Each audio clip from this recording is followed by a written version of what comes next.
సంపూర్ణ కార్తీక మహాపురాణము 8వ రోజు పారాయణము. వశిష్ఠ ఉవాచ. ఓ జనక నరేంద్ర, కార్తీక మాసంలో ఎవరైతే హరిమందిర నాట్యమును చేస్తారో వాళ్ళు శ్రీహరి ముందర నివాసులవుతారు.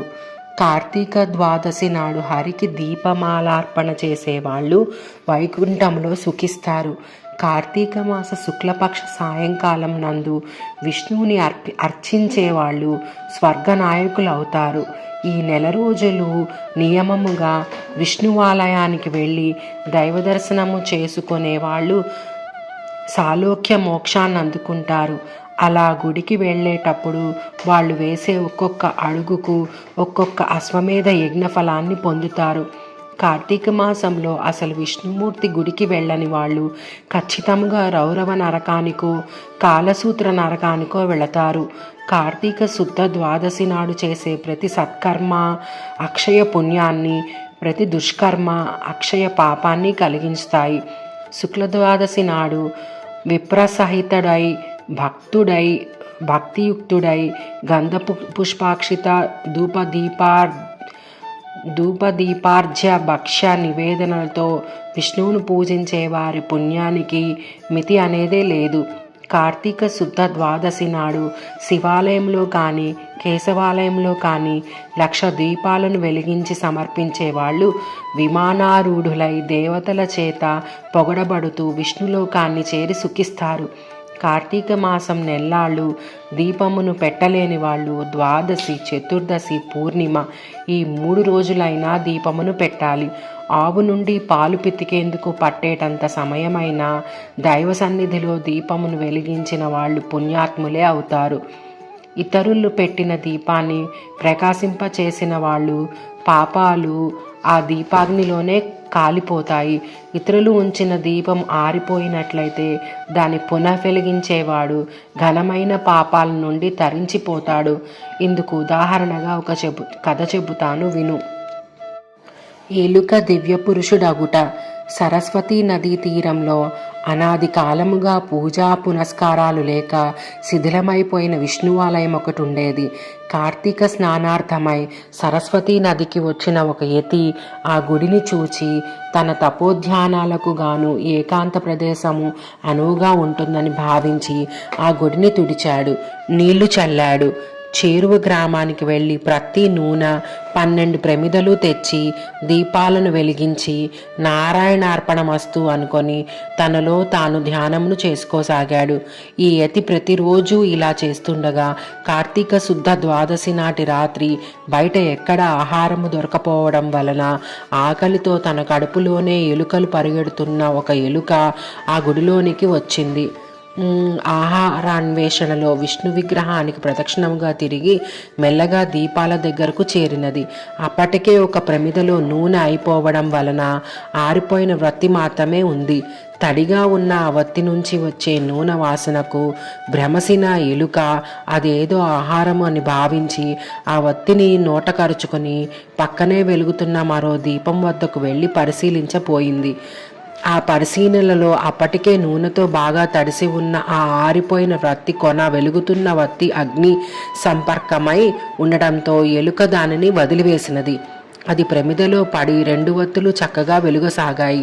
రాజా, కార్తీక శుద్ధ ద్వాదశి నాడు విష్ణు సన్నిధిలో ఒక యతీంద్రుడు పెట్టిన దీపము ఆరిపోగా అదే విధముగా ఎలుక వలన పునఃప్రజ్వలతమై తన పూర్వపుణ్యావసాన ఆ మూషికము ఆ రాత్రి ఆ గుడిలోనే విగతదేహి అయి దివ్యమైన పురుష శరీరాన్ని పొందడం జరిగినది.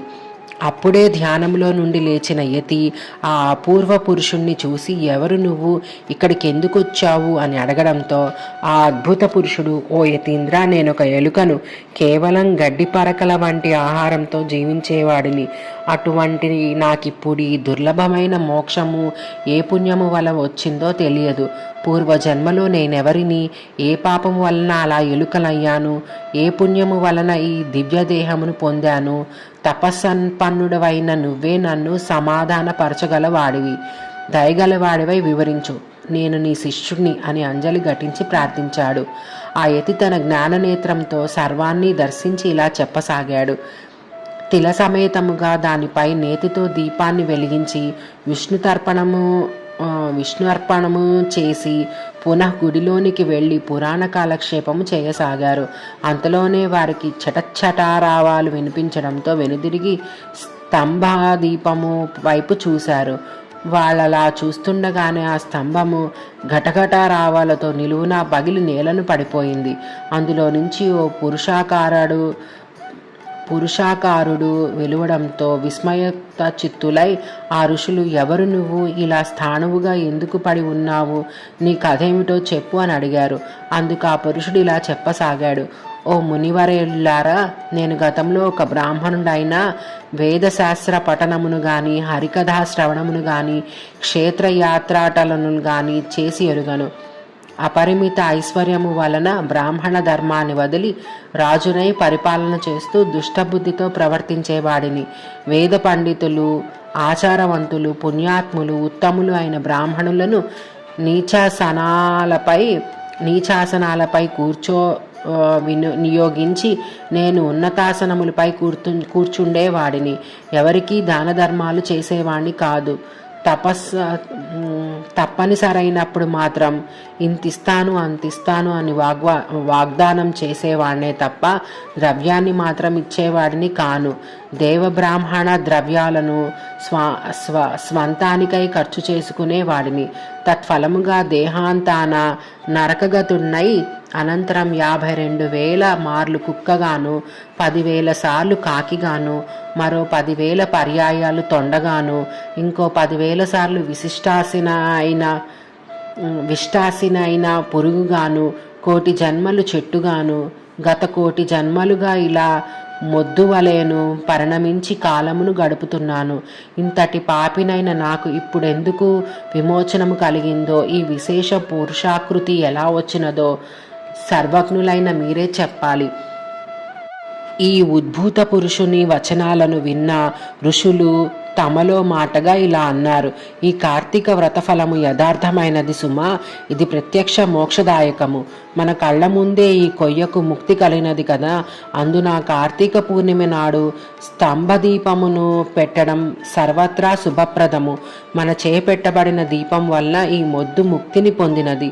ముద్దైనా మ్రాకైనా సరే కార్తీకములో దైవ సన్నిధిని దీపాన్ని వహించడము వలన దామోదరుని దయ వల్ల మోక్షమును పొందడం తథ్యము. ఇలా చెప్పుకుంటున్న వారి మాటలు విన్న ఉద్భూత పురుషుడు, అయ్యలారా, దేహి ఎవరు, జీవి ఎవరు, జీవుడు దేనిచేత ముక్తుడు, దేనిచేత బుద్ధుడు అవుతున్నాడో, దేనిచేత దేహులకు ఇంద్రియాలు కలుగుతున్నాయో వివరింపుడు అని ప్రార్థించడముతో ఆ తాపసులలో ఉన్న అంగీరసుడనే ముని అతనికి జ్ఞానబోధ చేయసాగాడు. ఏవం శ్రీ స్కాంద పురాణాంతర్గత కార్తీక మాహత్యే పంచదశ షోడశోధ్యాయ 8వ రోజు పారాయణం సంపూర్ణం.